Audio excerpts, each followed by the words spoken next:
I rise in particular with some particular reservations regarding TANF funds, Mr. Speaker.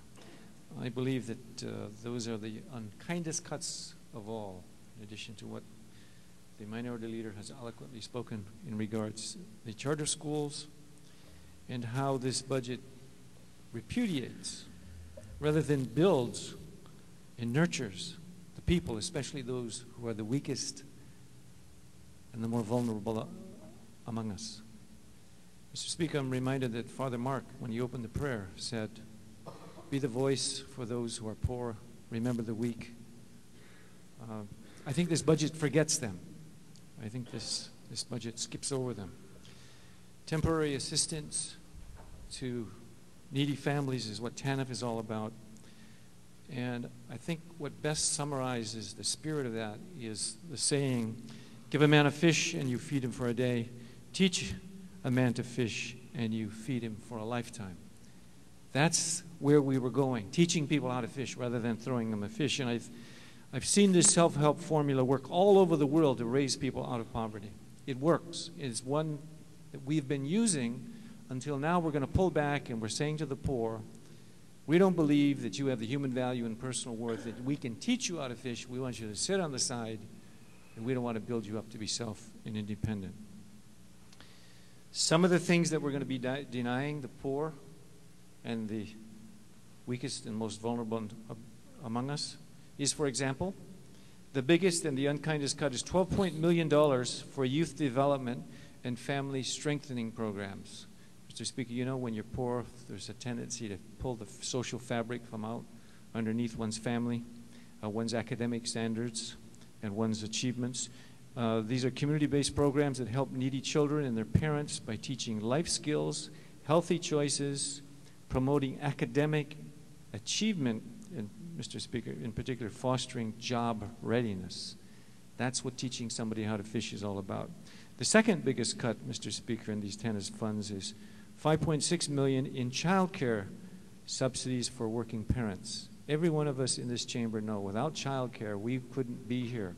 If we want those who are poor and have less opportunities to get to work, child care is fundamental. This is, in effect, just by itself enough to say, we want to shut you down, we want to give you food rather than giving you skills to get independent so you can have self-esteem and pride in yourself.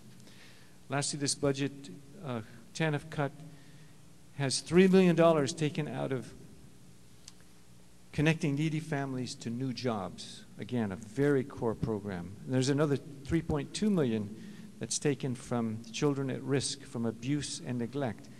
And anyone knows, even if they're not on the Health and Human Services Committee, that whenever cuts are made to child welfare services, the rates of abuse and neglect proportionally go up. Additionally, Mr. Speaker, I think we can remember the 800 or so practitioners as well as clients who rallied here just the other day. There's going to be a lot of unemployment that this is going to create at the same time. The irony is that this is a counterintuitive, almost paradoxical way of going about helping people. Mr. Speaker, in simple terms, I call it hoarding. It's hoarding rather than investing in our people based upon sound fiscal policy. It's hoarding for a number of reasons. Number one, we have the fourth largest reserve of temporary assistance for needy families in the country, the fourth largest in the country. We also have the lowest unemployment rate. So why would we have such a huge reserve, Mr. Speaker,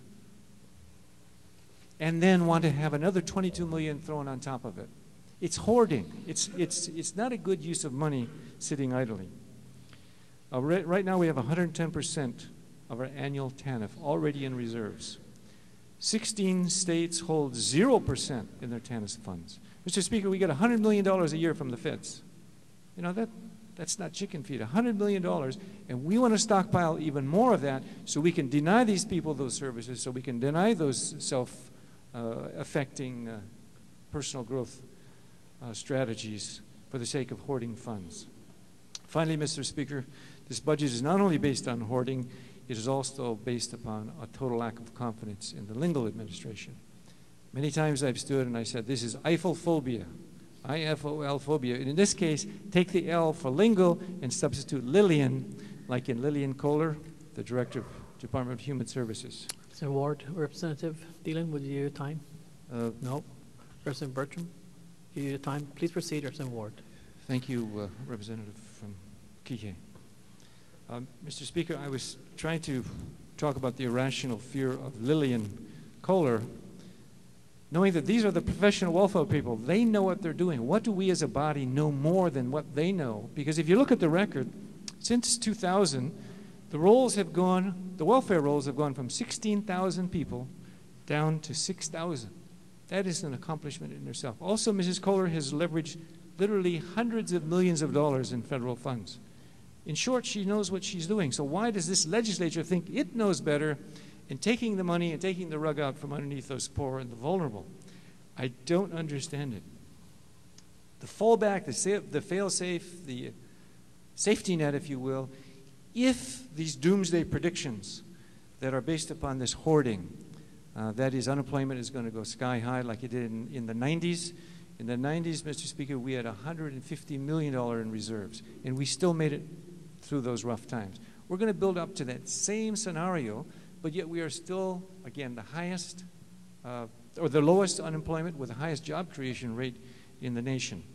There is a safeguard in every TANF contract. If in 30 days the department, the state of Hawaii, wishes to cancel those contracts, they can literally do it, and all the agencies know that. They are in agreement with it, but they're saying, let's carry on with TANF fund, let's carry on with helping the poor. Mr. Speaker, we should not assume our economy will go back into the doldrums and tank as it did in the 90s. The part of this budget that I'm speaking about is unethical, is unfair, and unjust.